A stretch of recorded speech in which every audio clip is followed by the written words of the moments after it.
उस 13 साल की प्रेग्नेंट बच्ची का अबॉर्शन करते हुए मेरा दिल कमजोर पड़ गया था। उसके साथ किसी ने जुल्म किया था। उसकी चीखों से मेरा दम घुटने लगा था। मैंने उससे पूछा कि तुम्हारे साथ ये जुल्म किसने किया, मगर वो कुछ भी नहीं बोली। उसके घर वालों ने कहा कि ये बच्ची पैदाइशी पागल है, ये कुछ नहीं जानती, बस आप अपना काम करें। लेकिन जाते वक्त उस बच्ची ने चुपके से एक लिफाफा मेरे बैग में डाल दिया और बोली, घर जाकर देखना। मैंने घर जाकर बैग से वो लिफाफा निकाल कर देखा तो मेरा कलेजा मुंह को आ गया। मेरा पूरा शरीर कांपने लगा, जैसे कि किसी ने पैरों तले से जमीन खींच ली हो। मुझे कुछ पैसे चाहिए, विनोद ने सिर झुकाकर धीमी आवाज में कहा तो मैंने चौंक कर उसकी तरफ देखने लगी। उसके अंदाज में ना सिर्फ झिझक थी बल्कि एक अजीब सी घबराहट भी, जैसे कि वो कुछ छुपाने की कोशिश कर रहा हो। पिछले ही हफ्ते की बात है जब उसने मुझसे 5,000 रुपए मांगे थे और मैंने कितनी मुश्किल से अपनी जरूरतें पूरी किए बिना उसे वो पैसे दिए थे। ये मैं ही जानती थी कि मेरे लिए इतने पैसे देना कितना मुश्किल था, लेकिन विनोद की जरूरत के आगे अपनी मजबूरी को खामोश करवा देना मेरी फितरत बन चुकी थी। अभी तो मेरी सैलरी भी नहीं आई थी और जो थोड़े बहुत पैसे मेरे पास थे वो भी घर के खर्चे के लिए बचा कर रखे थे। विनोद के पैसे मांगने पर मुझे बेचैनी होने लगी थी। एक तरफ मुझे उसकी जरूरत का ख्याल था, मगर दूसरी तरफ मेरा पर्स खाली था। उसे इनकार करना मेरे बस में नहीं था, मगर अब मेरे पास देने के लिए कुछ था भी नहीं। सब ठीक तो है ना? मैंने अपने शक को छुपाते हुए पूछा। मेरी आवाज में हमेशा की तरह एक अजीब सी जिज्ञासा थी, मगर उसने तुरंत अपनी नजरें चुरा ली। हाँ, बस ऐसे ही मांग रहा हूँ। उसका ये जवाब मेरे दिल में और भी कई सवाल छोड़ गया। अगर तुम्हारे पास नहीं है तो कोई बात नहीं। वह अचानक से उठकर खड़ा हुआ, जैसे अपने शब्द वापस लेना चाहता हो। मैं कहीं और से पता कर लूंगा। ये कहते हुए उसने दरवाजे की तरफ कदम बढ़ा दिए। मैं दिल ही दिल में चाहती थी कि उसे रोक लूं, उससे पूछूं कि आखिर वो किस मुश्किल में है, लेकिन मेरे पास उसे रोकने का कोई साफ कारण नहीं था। मेरे होंठ खामोश रहे, दिल सवालों से भरा रहा और वो तेज कदमों से दरवाजे से बाहर निकल गया। मैं बस उसकी पीठ देखती रह गई। मेरा नाम सिमरन है।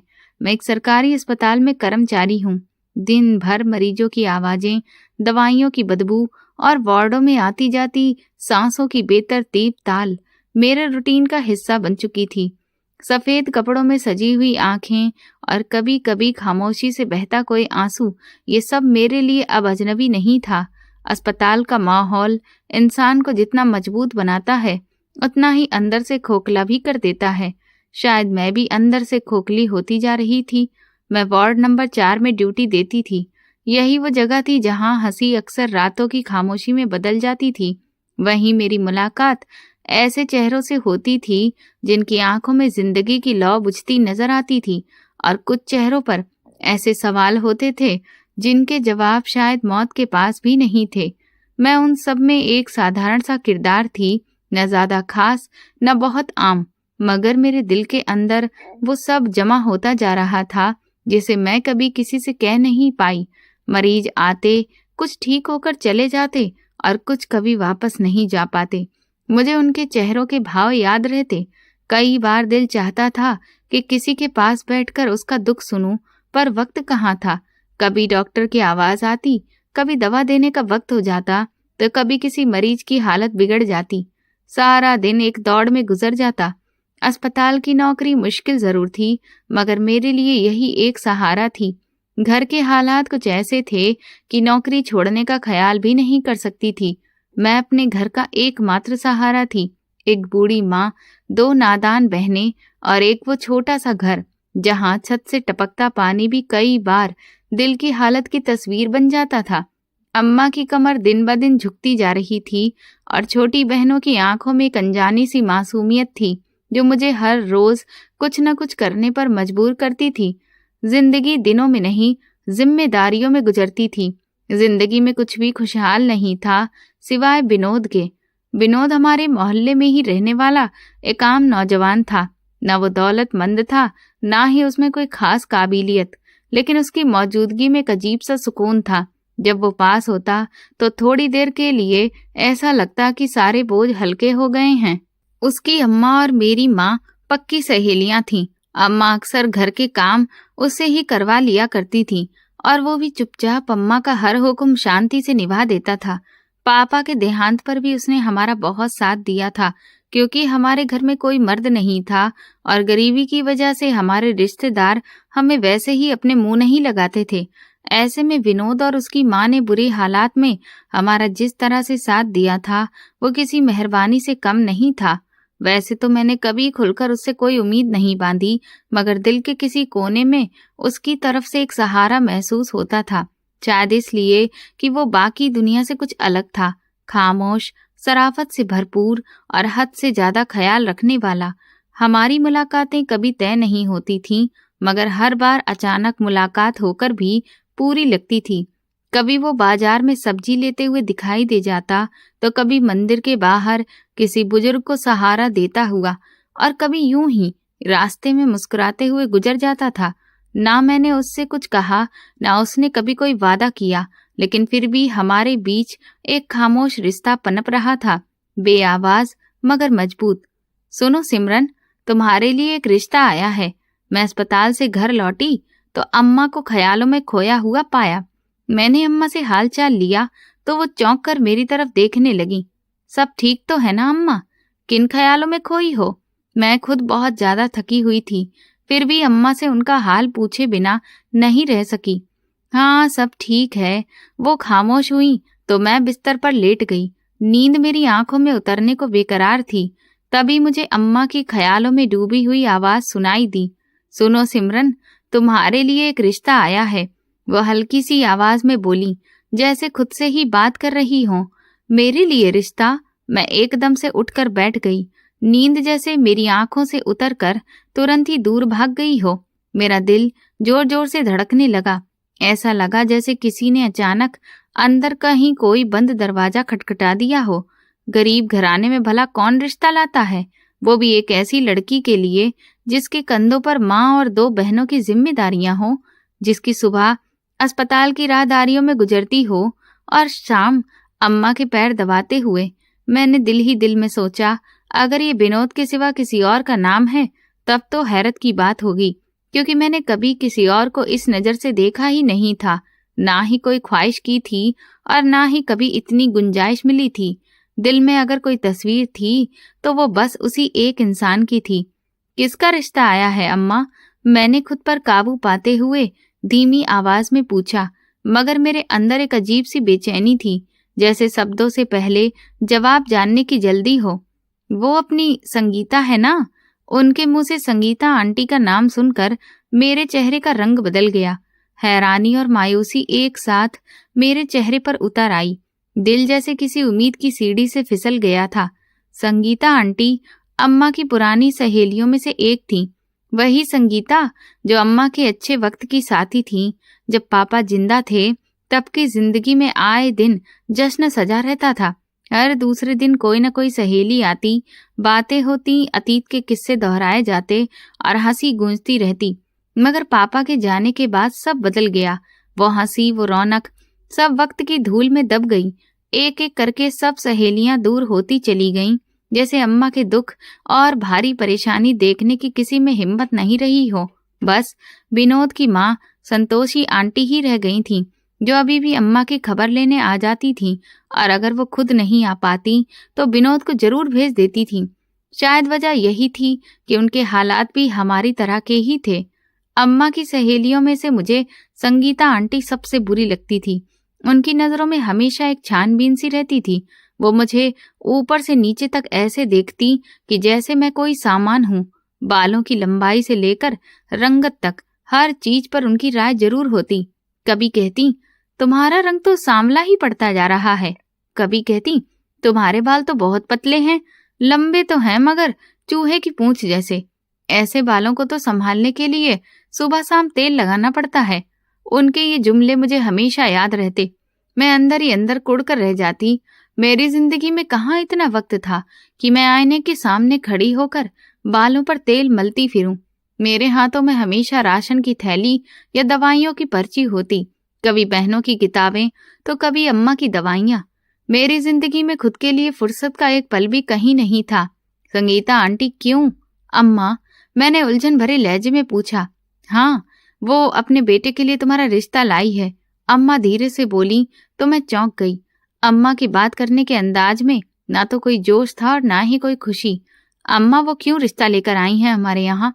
भला उनको तो मैं वैसे ही अच्छी नहीं लगती, मुझमें 1000 कमियां निकालती हैं वो, मैंने चिढ़कर कहा और दोबारा सोने के लिए लेट गई। हाँ, शायद इसीलिए तुझ पर इतनी नजर रखती थी कि तुझे अपने बेटे के लिए सोच रखा था। तू भी सोच समझ ले, अच्छा खासा कमाता है, उसने ग्रेजुएट भी कर रखा है, सुलझा हुआ शरीफ लड़का है। अम्मा की बात सुनकर मैं चौंक गई। भला शादी के लिए इन सब चीजों की जरूरत थोड़ी ही होती है, जो दिल को अच्छा लगे उसको अपनाना चाहिए। मैं दिल ही दिल में ये सोच कर रह गई। अम्मा, तो मना कर दो, मुझे नहीं करनी संगीता आंटी के बेटे से शादी। वो संगीता आंटी मुझे खुद ही अच्छी नहीं लगती। मैंने इनकार करने का और क्या बहाना बनाती। लो जी, उनकी बातें तो सुन लो।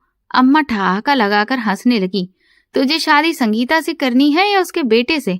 अम्मा की हंसी सुनकर मेरा दिल और भी ज्यादा जल गया। अम्मा न जाने विनोद के बारे में क्यों नहीं सोच रही थी। देखो अम्मा, मैं विदा होकर चली जाऊंगी तो तुम्हारे घर का खर्चा कौन उठाएगा? मैं एक बार फिर से उठकर बैठी। इससे पहले कि अम्मा इस रिश्ते को लेकर गंभीर हो जाएं, मुझे अम्मा का दिमाग किसी और तरफ लगाना था। मेरी बात सुनकर अम्मा का चेहरा बुझ सा गया, यानी कि तीर सही निशाने पर लग गया था। बाद की बाद में देखेंगे। सिर्फ तेरी कमाई खाने के लिए मैं तुझे सारी जिंदगी बिठाकर तो नहीं रख सकती ना। अम्मा धीरे से बोली और अपना सामान समेटकर बाहर की तरफ चल दी। अरे अम्मा, मेरी बात तो सुनो। मैं जल्दी से अम्मा का बाजू पकड़कर उन्हें बिठाया। देखो अम्मा, मैं शादी जरूर करूंगी, पर अभी कहाँ, मेरी उम्र अभी इतनी भी नहीं है। इतनी जल्दी क्या है शादी करने की? मेरी आवाज में जिद भी थी और दलील भी। और संगीता आंटी को तो तुम अच्छी तरह जानती हो, उनकी नजर मुझ पर नहीं, मेरी सैलरी पर है। वो चाहती हैं कि मैं उनकी बहू बनने के साथ उनकी कमाई का एक जरिया भी बन जाऊं। अगर मुझे ससुराल जाकर दूसरों को पालना है तो क्यों ना मैं अपनी माँ और बहनों को ही संभालती रहूं। मैं अम्मा को एक नया रास्ता दिखाने की कोशिश कर रही थी। वो थोड़ी देर के लिए चौंक गईं, फिर आंखें सिकोड़कर मुझे ध्यान से देखने लगीं। और अगर संगीता आंटी को तुमसे रिश्तेदारी जोड़ने की इतनी ही चाहत है तो फिर वो निशा के बारे में क्यों नहीं सोचती? वो मुझसे कुछ साल ही तो छोटी है। तुम उनसे कह दो कि अगर रिश्ता चाहिए तो निशा का मांग लें। मैंने दिल की बात अम्मा के सामने रख दी। मेरा अंदाज सख्त नहीं था, बस सच्चाई पर बना हुआ था। अम्मा कुछ पलों के लिए खामोश रही, फिर हथेली मुंह पर रखकर गहरी सोच में डूब गईं। हाँ, ये तो मैंने सोचा ही नहीं। उनके आवाज में नरमी थी, जैसे अंदर से वो भी थोड़ा निश्चिंत हो गई हो। अम्मा, मेरी बात मान लो, छोटी लड़कियों को पहले विदा कर दो। अभी मेरी कमाई से ये घर अच्छे से चल रहा है। जब तक मेरे हाथ में रोजगार है, मैं चाहती हूँ कि दोनों बहनों की शादी कर लूं। उसके बाद अपनी जिंदगी के बारे में सोचूंगी। और हाँ, जब शादी करूंगी तो किसी ऐसे इंसान से करूंगी जो तुम्हें साथ रखने के लिए तैयार हो, या फिर कम से कम मुझे ये इजाजत तो दे दे कि मैं अपनी कमाई अपने घर वालों पर खर्च कर सकूं। मैं संगीता आंटी जैसी स्वार्थी औरत के बेटे से शादी नहीं कर सकती। मेरी बात में दम था और सच्चाई में भी वजन था। अम्मा ने कुछ देर बाद धीरे से सिर हिला दिया। तू ठीक कह रही है। वैसे भी अभी तेरी उम्र इतनी भी नहीं हुई है, पहले बहनों को ही विदा कर देते हैं। अम्मा मान गई। शायद उनके दिल में भी वही सवाल था जो मेरे होठों तक आया था। शायद वो भी डर रही थी कि मेरे जाने के बाद ये घर कैसे चलेगा। अम्मा को मनाना कुछ मुश्किल साबित नहीं हुआ था।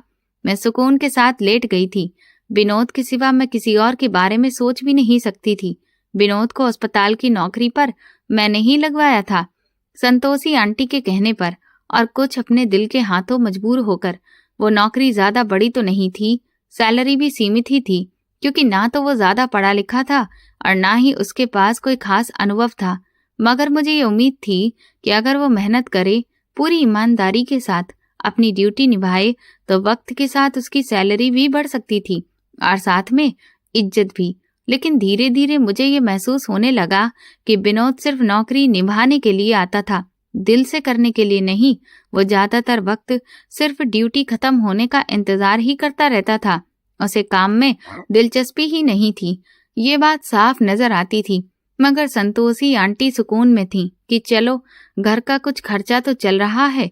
विनोद के जो अपने खुद के निजी खर्च हैं वो हर रोज दिन ब दिन बढ़ते ही जा रहे थे। वो अब आए दिन मुझसे आकर पैसे मांगने लगा था। शुरू में मैं कुछ कहे बिना ही उसे थोड़े पैसे देती रही। आखिर वो मेरे दिल के बहुत करीब था, मैं उसे इनकार कैसे करती। मेरे दिल में उसके लिए बहुत इज्जत थी, बहुत प्यार था। विनोद मेरे लिए किसी पैसे या चीज से बढ़कर था, लेकिन मेरी अपनी जिंदगी भी कुछ कम उलझी हुई नहीं थी। मेरी सैलरी का एक बहुत बड़ा हिस्सा अम्मा के इलाज, बहनों की पढ़ाई और घर के खर्चे में ही लग जाता था। महीना शुरू होने से पहले ही जैसे खर्चे जाकर दरवाजे पर खड़े हो जाते थे। विनोद कभी किसी बहाने तो कभी बिना किसी बहाने मुझसे आकर पैसे मांगता रहता था। हर हफ्ते और कभी कभी तो दूसरे ही हफ्ते फिर से आ जाता। मैं अगर कभी ये कह भी देती कि मेरे पास पैसे नहीं हैं तो वो खामोशी से उठकर चला जाता।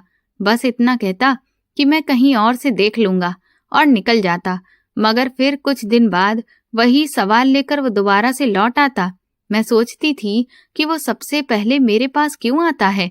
मैंने कई बार पूछा भी कि आखिर उसे इन पैसों की जरूरत क्या थी, मगर वो कभी भी साफ जवाब नहीं देता। अब दिल में मेरे बेचैनी सी पैदा होने लगी थी। वो इंसान जिसे मैंने अपने सपनों में बंद के रखा था, जो मेरे सपनों में मेरे पति होने का दर्जा रखता था, आखिर वो क्या कर रहा था? इतना पैसा कहाँ जा रहा था?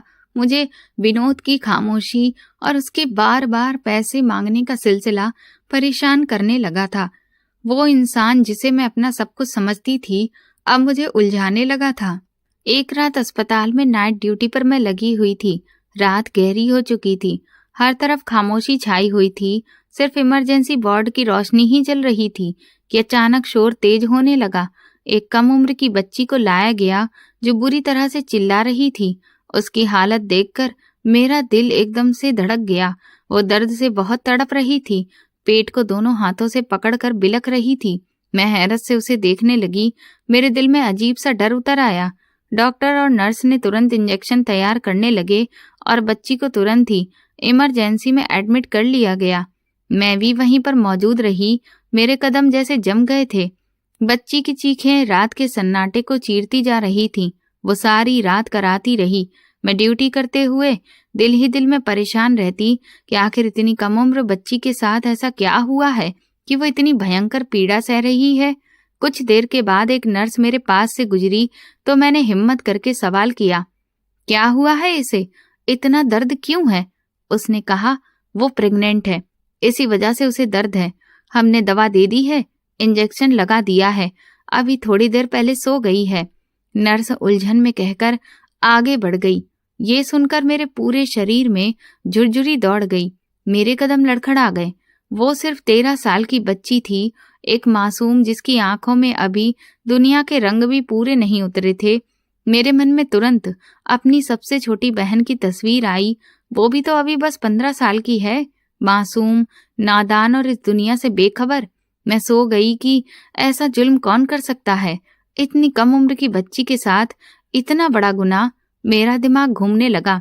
मैं चिल्लाना चाहती थी, खूब रोना चाहती थी, उन जालिमों का चेहरा पहचान कर उन्हें भयंकर सजा देना चाहती थी। मेरे दिल में गुस्से की आग भड़क उठी। अस्पताल में इस तरह की घटनाएं रोज नहीं आती थीं, मगर ये कुछ और ही था।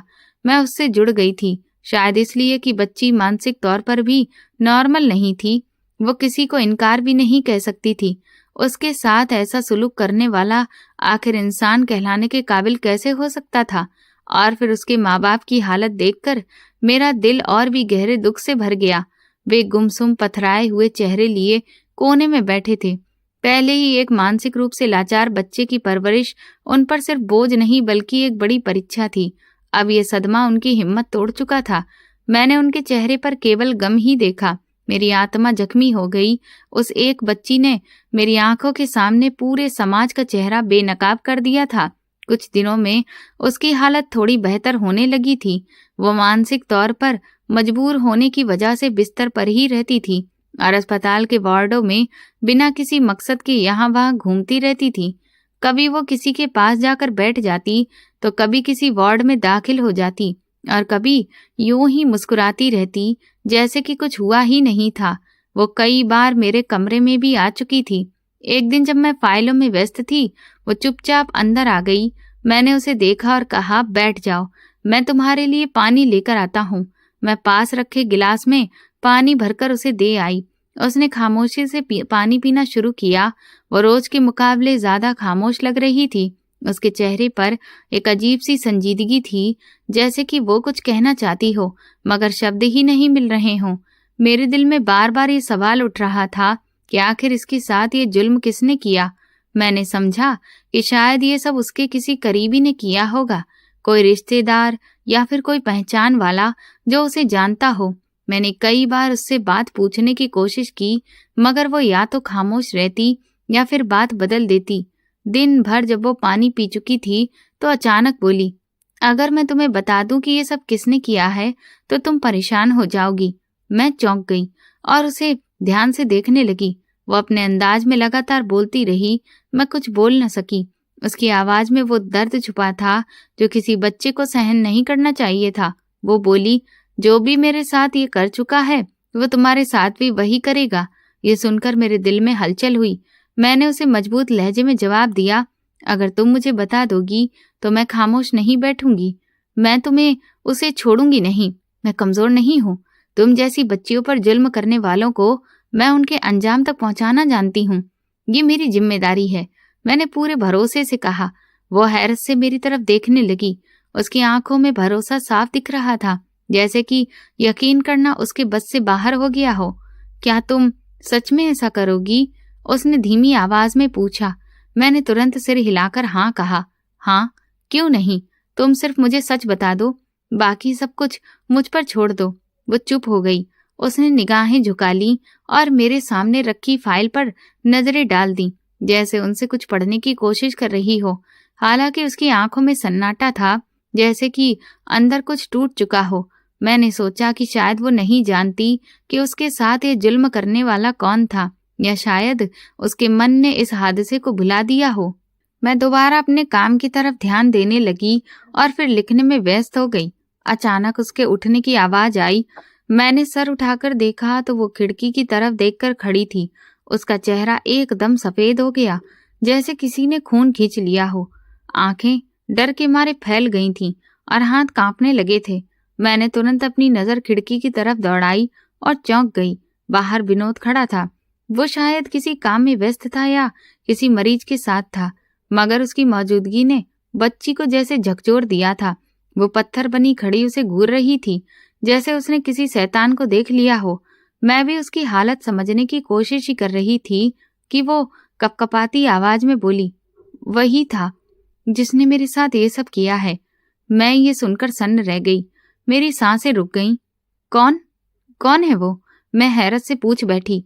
मेरी आवाज जैसे कहीं खो गई थी। हाँ, वही। मैंने उसे तुम्हारे साथ भी देखा है। क्या वो तुम्हारा भाई है? वो तुम्हारे साथ भी वही कर सकता है जो उसने मेरे साथ किया, तो मुझसे बचकर रहना। ये कहते ही वो खामोश हो गई, मगर उसके चेहरे पर खौफ की शिद्दत बढ़ गई थी, जैसे उसने अभी अभी कोई जहर पी लिया हो। मेरे शरीर में सनसनी दौड़ गई। मेरी जुबान गूंगी हो गई। मैं पल भर को अपनी जगह जम सी गई थी। विनोद, वही विनोद जिसे मैं अपना सब कुछ समझती थी, जिसके साथ मैंने सपने बुन रखे थे, जिसके लिए मैंने अपनी जिंदगी के कई रास्ते बदल दिए थे। नहीं, तुम झूठ बोल रही हो। मेरे मुंह से अचानक निकला। वो तुम्हें जानता तक नहीं है। वो तुम्हारे साथ ऐसा क्यों करेगा? मेरी आवाज में गुस्सा नहीं था, बल्कि सदमा था। वो मेरे इस इनकार पर खामोश हो गई। बस एक नजर मेरी तरफ डाली, ऐसी नजर जो दिल पर गहरे निशान छोड़ जाए। वो धीरे से बोली, वो मुझे भी जानता है और तुम्हें भी। मैं दंग रह गई। वो मानसिक रूप से कमजोर लड़की किस तरह पूरे भरोसे के साथ ये बात कर रही थी। अब की बार मेरा दिल घबराने लगा। मेरे दिमाग में जैसे कोहरा छा गया हो। मुझे यकीन नहीं आ रहा था कि मैं जो कुछ भी सुन रही हूँ वो सच हो सकता है। मैं विनोद पर भरोसा करती थी, उस पर अंधा भरोसा किया था मैंने, लेकिन अब दिल के एक कोने में सवाल उठने लगा। क्या सच में उसे मैं उतना जानती हूँ जितना अब तक समझती आई थी? क्या ये वही विनोद था जो उस मानसिक बीमार लड़की का गुनहगार था? अस्पताल की ड्यूटी खत्म करने के बाद जैसे ही मैं बाहर निकली, मुझे विनोद अस्पताल की बेंच पर बैठा नजर आया। वो सर झुकाए अपनी उंगलियों को बिना किसी मकसद के मरोड़ रहा था, जैसे किसी गहरी सोच में खोया हो। मैं उसके पास से गुजरी मगर नजरें फेर ली, ना उसे बुलाया न रुकने का सोचा। मेरे दिल में एक अजीब हलचल मची हुई थी। आज जो कुछ मैंने सुना था उसके बाद विनोद के चेहरे पर नजर डालना भी मेरे लिए बहुत मुश्किल था। मेरे दिल में उसके लिए नफरत पैदा हो चुकी थी। एक ऐसी मासूम और मानसिक रूप से कमजोर लड़की के होंठों से निकली बात कोई मजाक नहीं थी। उसकी आंखों का डर, उसके लहजे की घबराहट, वो सब कुछ झूठ नहीं हो सकता था। और अगर वो सच था तो फिर विनोद गुनहगार था। मैंने कदम तेज कर दिए, विनोद को पूरी तरह नजरअंदाज करते हुए आगे बढ़ गई। वो आदमी जिसके लिए मैंने अपनी जिंदगी के कई साल गुजारे आज मेरे दिल से उतर चुका था। वो मेरे भरोसे, मेरी इज्जत, मेरे प्यार सब कुछ रौंद चुका था। सुनो सिमरन, पीछे से विनोद की आवाज आई, मगर मैंने कदम और तेज कर दिए। मैं नहीं चाहती थी कि उसकी आवाज दोबारा मेरे कानों से टकराए। मैं नहीं चाहती थी कि वो मेरे नाम को अपनी जुबान से बुलाए। सिमरन। इस बार उसकी आवाज और तेज हुई, जैसे बहुत परेशान हो। मैं रुक गई। गुस्सा और दुख ने मुझे अपनी जगह रुकने पर मजबूर कर दिया। धीरे से पलटी, चेहरा कठोर था, आवाज में कड़वाहट। क्या तकलीफ है तुम्हें? वो मेरे इस ठंडे अंदाज पर हैरत से देखता रह गया। शायद वो कभी मेरे ऐसे लहजे का आदी नहीं था। उसने हिचकिचाते हुए कहा, मैं तुमसे पैसे नहीं मांगूंगा, अगर यही दिक्कत है तो। शायद उसे लगा कि मेरे व्यवहार की वजह सिर्फ वो उधार पैसे थे जो वो आए दिन मुझसे मांगता रहता था। मैंने तंजिया मुस्कुराहट दबाई। दिल में खालीपन महसूस हुआ।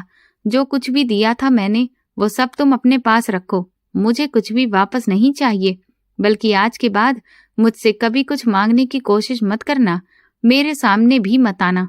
मैंने वही कहा जो मेरे दिल में था।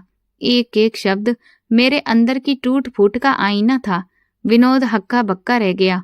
तुम कैसी बातें कर रही हो? वो घबराकर बोला। आखिर हुआ क्या है? उसके चेहरे पर हैरत, बेचैनी और सवाल सब कुछ था, मगर अब मैं वो सिमरन नहीं थी जो हर बात पर उसके लहजे की नरमी ढूंढती, हर सफाई को सच मानती। मेरे अंदर की मोहब्बत उसके लिए मर चुकी थी। मेरी खामोशी ही उसके लिए जवाब थी। विनोद, जिसे मैं अपना सब कुछ समझ बैठी थी, वो मेरे लिए अजनबी से भी बदतर हो चुका था। मैं विनोद को हैरत में छोड़कर आगे बढ़ गई। संगीता आंटी ने निशा के रिश्ते के लिए साफ इनकार कर दिया। उनका कहना था कि उनका बेटा विकास मुझे पसंद करता है और वो मुझसे ही शादी करेगा। माँ के मुंह से ये बात सुनकर मेरे पूरे तन मन में आग लग गई। मैं जली बुझी घर में दाखिल हुई तो अम्मा ने मुझे एक और मनहूस खबर सुनाई। मेरा दिल जलकर राख हो चुका था। तुम सोच लो, ऐसे रिश्ते बार बार नहीं आते। अम्मा का अंदाज हमेशा की तरह फैसला सुनाने वाला था। वो ये रिश्ता किसी भी सूरत में हाथ से जाने देना नहीं चाहती थी। अम्मा, तुम जो सोच रही हो वही करो।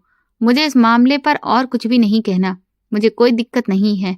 मैं जानती थी कि मेरा इनकार कुछ नहीं बदलेगा। मेरे जज्बात और मेरा अतीत इस घर में किसी की नजर में कोई कीमती नहीं था। और अब वैसे भी मुझे विनोद से शादी नहीं करनी थी, तो जब वो नहीं तो फिर कोई भी हो, क्या फर्क पड़ता था। 2 दिन बाद ही बात पक्की कर दी गई।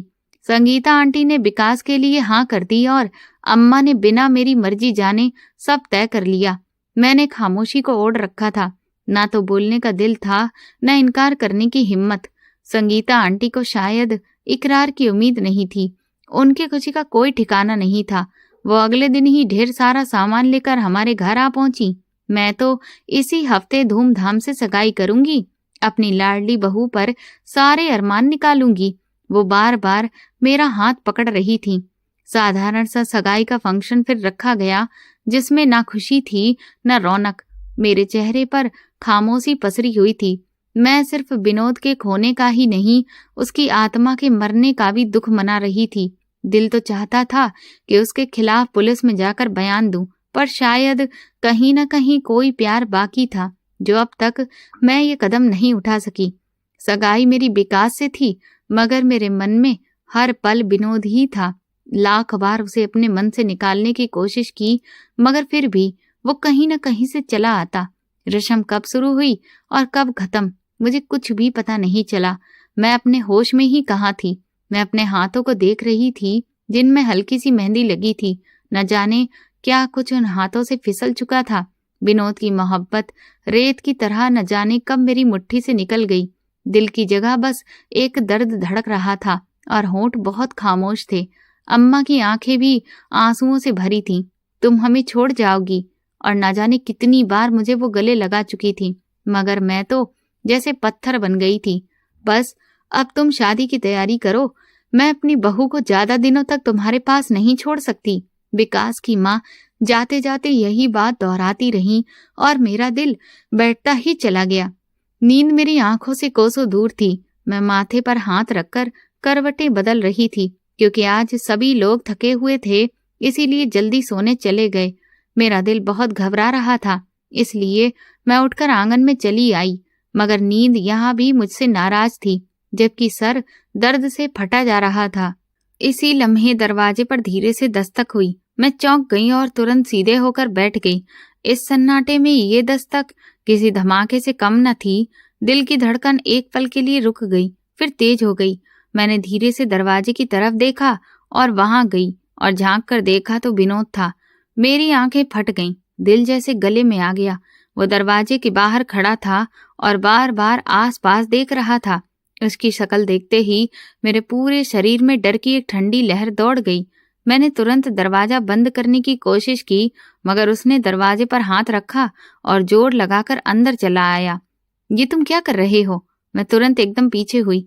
सिमरन, एक बार मेरी बात तो सुन लो। सगाई तो तुमने कर ही ली है, मुझे तो बता दो कि आखिर मेरी गलती क्या है। मैं रुकी। दिल चाहा कि तुरंत चिल्लाकर सबको जगा दूं, मगर जुबान जैसे बंद हो चुकी थी। मैं दरवाजे से कुछ दूरी पर जाकर खड़ी हो गई। मुझे सिर्फ 5 मिनट दो, सब कुछ साफ हो जाएगा, प्लीज। मेरे हाथ पसीने से भीग गए थे। मैं जानती थी अगर मैंने उसे मौका दिया तो मेरे सारे सवालों के जवाब मिल सकते थे, लेकिन मैं ये भी नहीं जानती थी कि सच्चाई कई बार हमारी आत्मा को छलनी भी कर देती है। अगर तुमने आज मेरी बात नहीं सुनी तो शायद सारी जिंदगी पछताना पड़े। मैं पत्थर बनी खड़ी थी, न कदम आगे बढ़ रहे थे न पीछे हट रहे थे। डर, गुस्सा, बेबसी सब एक साथ सीने पर आ बैठे थे। कहो, क्या कहना है? मगर मेरा अंदाज बहुत ज्यादा कठोर था। यूं तो मैं जबरदस्ती कठोर रहने की कोशिश कर रही थी। सिमरन, मेरा भरोसा कर लो, मैं बेगुनाह हूं, मैंने कुछ भी नहीं किया है। वो उलझे हुए लहजे में बोला तो मैंने चौंक कर उसकी तरफ देखने लगी। मैंने तो अभी तक उससे कुछ भी नहीं कहा था कि उसने कोई गुनाह किया है, मगर लग रहा था कि जैसे उसका अपना दिल ही उसे काटने लगा हो। वो खुद ही अपने पश्चाताप में आ चुका था। मैंने कब कहा कि तुमने कुछ किया है? मैंने अपनी भौहें ऊंची करके गुस्से से कहा। मैं जानता हूं विकास ने तुम्हारे कान में न जाने क्या क्या मेरे बारे में कहानी सुनाई होगी, तभी तो तुम उस पर भरोसा करके इस सगाई के लिए तैयार हो गई। उसने तुम्हें मेरे खिलाफ कर दिया है, वो बोला। तो मैं फिर से हैरान हो गई। विकास ने मेरे सामने तुम्हारे खिलाफ एक शब्द भी नहीं कहा है, मैंने साफ लहजे में जवाब दिया। वो भी कुछ पल के लिए दंग रह गया। शायद वो मेरे जवाब से हैरान था। फिर तुम मुझसे इस तरह से नफरत क्यों करने लगी हो? मैंने ऐसा क्या कर दिया है? वो परेशान होते हुए बोला। अब मेरे लिए खामोश रहना मुमकिन नहीं रहा। मैं वो सवाल कर ही रही थी जो मेरे सीने में भड़क रहा था। तुमने उस मानसिक बीमार बच्ची के साथ क्या किया है? मेरे शब्द सुनकर वो ठिठक गया और मुझे खाली नजरों से देखने लगा, जैसे वक्त एक पल के लिए रुक गया हो। कौन सी बच्ची? वो अंजलि। उसके मुंह से जैसे ही उस बच्ची का नाम निकला तो मैं घबरा गई। मुझे यकीन हो गया कि वो उसे जानता है। अगर उसका वो नाम तक ले रहा है तो उसने कुछ न कुछ तो जरूर किया है। तुम उसे कैसे जानते हो? मैंने चिल्लाकर कहा। तुम्हें शर्म नहीं आई? तुमने एक मानसिक मजबूर बच्ची के साथ ऐसी हरकत की? मेरी आवाज तेज थी। मेरे अंदर का तूफान होठों से झलक रहा था। विनोद हक्का बक्का खड़ा था, मगर अब वो चुप नहीं रह सकता था। तुम ही हो, तुमने उसे बर्बाद किया। एक मानसिक कमजोर वाली बच्ची के साथ ये सब करते हुए तुम्हें शर्म नहीं आई? मेरी आवाज फट गई थी। उसके चेहरे से रंग जैसे उड़ गया हो। उसकी आंखों में इतना डर था कि शब्द बेचैन हो गए। वो चिल्लाकर बोला, वो मेरे मोहल्ले की बच्ची है, मैं उसे जानता हूँ, मगर मैंने कुछ भी नहीं किया। मुझ पर तुम ये इल्जाम लगा रही हो, जबकि उसका मुजरिम मैं नहीं विकास है। वो चिल्लाकर बोला तो मैं गूंगी होकर रह गई। तुम विकास पर इल्जाम लगा रहे हो? मैं सदमे में बोली। तुम्हें अपना गुनाह कबूल कर लेना चाहिए। अच्छा, क्या सबूत है तुम्हारे पास कि मैं गुनाहगार हूँ? वो तेज लहजे में बोला। वही बच्ची मेरे सामने गवाही के तौर पर मौजूद है। मैंने उसके चेहरे पर जो डर और घबराहट देखी थी, उसके बाद किसी और सबूत की जरूरत ही नहीं रहती। वो तुम्हें पहचानती है और उसी ने इशारे से बताया। पिछले हफ्ते की शाम तुम मेरे कमरे की खिड़की के बाहर खड़े थे और वो तुम ही थे जिसने उसकी जिंदगी को बर्बाद किया। तुम उसके मुजरिम हो। मैं बिना वजह तुम पर इल्जाम क्यों लगाऊंगी? मेरे पास वो लड़की खुद मौजूद है जो तुम्हारे बच्चे की मां बनने वाली है। मैंने चिल्लाकर कहा तो वो मुझे हर तरफ से देखने लगा। ये सब झूठ है, ऐसा कुछ भी नहीं है। वो तुम्हारी नजरों का धोखा है। वो बच्ची मुझे नहीं बल्कि विकास को पहचान रही थी, क्योंकि उस दिन मैं वहां पर अकेला नहीं था, मेरे साथ विकास भी था। हो सकता है उसने विकास को देखा हो और इशारा उसकी तरफ किया हो, क्योंकि मैं उसका मुजरिम नहीं हूँ, बल्कि मैं वक्त पर वहां पर पहुंचा था जब वो जुल्म हो रहा था। वो खेतों की तरफ जा चुका था और मैं पीछे से पहुंचा। मैंने उसे देखा, मैंने उसे रोका, मैंने उसकी जान बचाई। उस दिन के बाद से विकास मुझे ब्लैकमेल कर रहा था। वो मुझसे पैसे मांग रहा और धमकियां भी दे रहा है कि अगर मैंने अपनी जुबान खोली तो वो मुझे ही उल्टा मुजरिम साबित कर देगा। जो पैसे मैं तुमसे आज तक मांगता रहा हूँ, वो असल में मैं उसी को तो ही देता रहा हूँ। वो उस दिन अस्पताल में भी मुझसे पैसे मांगने के लिए ही आया था। ये सच है, और ये भी सच है कि सच बोलने वाले का कोई भी साथ नहीं देता। दुनिया हमेशा झूठ को ही सच मानती है। तभी तो तुमने उसके लिए चूड़ियां पहनी हैं, उसके नाम की मेहंदी लगाकर बैठ गई हो। उसने ना सिर्फ मेरे चरित्र को बर्बाद करने की कोशिश की है, बल्कि मेरी मोहब्बत भी मुझसे छीन ली है। अब की बार उसका लहजा पहले से धीमा और टूटा हुआ था, जैसे कि बरसों की थकान ने उसकी आवाज को और भी ज्यादा भर दिया हो। मैं तड़प कर रह गई। मोहब्बत हमारे बीच हमेशा खामोश रही थी। ना उसने कभी इकरार किया था और ना मैंने कभी जुबान से कुछ कहा था, मगर आज उसने इकरार किया था, वो भी ऐसे वक्त में जब सब कुछ हाथ से निकल चुका था। मैं चुपचाप उसका चेहरा देखती रही। मेरी आंखों में कई सवाल थे जिनके जवाब मुझे अभी तक कहीं भी नहीं मिले थे। वो बोला, यही सच है सिमरन, जब सच तुम्हारे सामने खड़ा हो तो गलत के पीछे मत जाना, वरना सारी जिंदगी पछताओगी। एक बार उस लड़की के सामने मुझे और विकास दोनों को खड़ा कर दो, तुम्हें खुद पता चल जाएगा कि कौन असली मुजरिम है और कौन नहीं। ये कहकर वो धीरे से पलटा, सर झुकाकर चुपचाप चल दिया और मैं वहां पर खड़ी सिर्फ उसे जाते हुए देखती रही। मेरी आंखों से आंसू बह रहे थे। मैं कुछ भी कहने के काबिल ही नहीं रही थी। मेरे अंदर अभी भी एक तूफान उठ रहा था। क्या सच में वो सच कह रहा था? क्या विकास मुजरिम था? क्या उस दिन खिड़की के बाहर सच में वे दोनों मौजूद थे? मैं ढीले कदमों से वापस पलटी तो मुझे पीछे से किसी की मौजूदगी का एहसास हुआ। जैसे ही मुड़कर देखा तो अम्मा दरवाजे के पास खड़ी थीं। चेहरे पर हैरत और आंखों में सवाल थे। वो कुछ देर तक मुझे देखती रहीं, फिर बोली, ये सब क्या है सिमरन? मैं कोई भी जवाब नहीं दे सकी। मेरा गला रुंध गया। मैं बस धीरे से अम्मा के सीने से जा लगी और फूट फूट कर रोने लगी, जैसे बरसों की थकान आंखों से बहने लगी हो। सच जानने के लिए मैंने वही किया जो मुझे करना चाहिए था। मैं विनोद से प्यार जरूर करती थी, मगर अब उससे भी ज्यादा जरूरी उस बच्चे के लिए इंसाफ था जिसके साथ जुल्म हुआ था। मैं आंखें बंद करके किसी पर भी भरोसा नहीं कर सकती थी, क्योंकि ये सिर्फ किसी एक की मोहब्बत नहीं बल्कि एक मासूम की जिंदगी का सवाल था। मैंने विकास को फिर बहाने से अस्पताल बुलाया। वो बिना किसी फिक्र के दौड़ा चला आया, जैसे कि कुछ जानता ही ना हो। मैंने उसे अपने कमरे में बिठाया और तुरंत बच्ची को ले आई। उसके चेहरे पर अभी भी वही डर था जो उसने उस दिन खिड़की के बाहर महसूस किया था। मैंने नरमी से पूछा, बताओ, क्या ये तुम्हारा मुजरिम है? क्या ये वही है जिसे तुमने खिड़की से देखा था? वो कांपने लगी। उसका चेहरा सफेद हो चुका था, आंखों में भयंकर डर और होंठ सूख चुके थे। विकास के चेहरे का रंग भी उसे देखते ही उड़ चुका था और वो एकदम से बोला, ये तुम क्या कर रही हो सिमरन?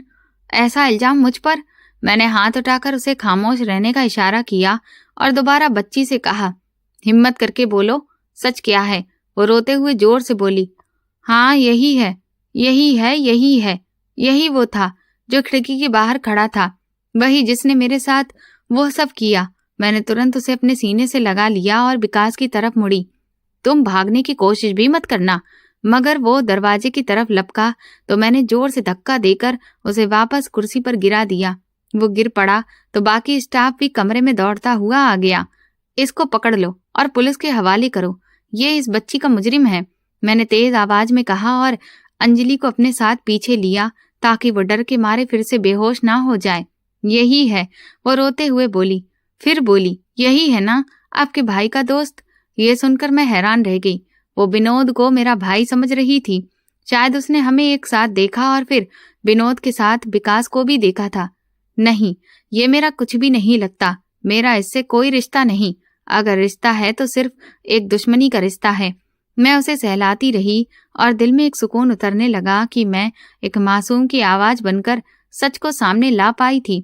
पुलिस ने फिर विकास को जल्दी गिरफ्तार कर लिया और फिर जांच पड़ताल में ये साबित हो गया कि वही असली मुजरिम था।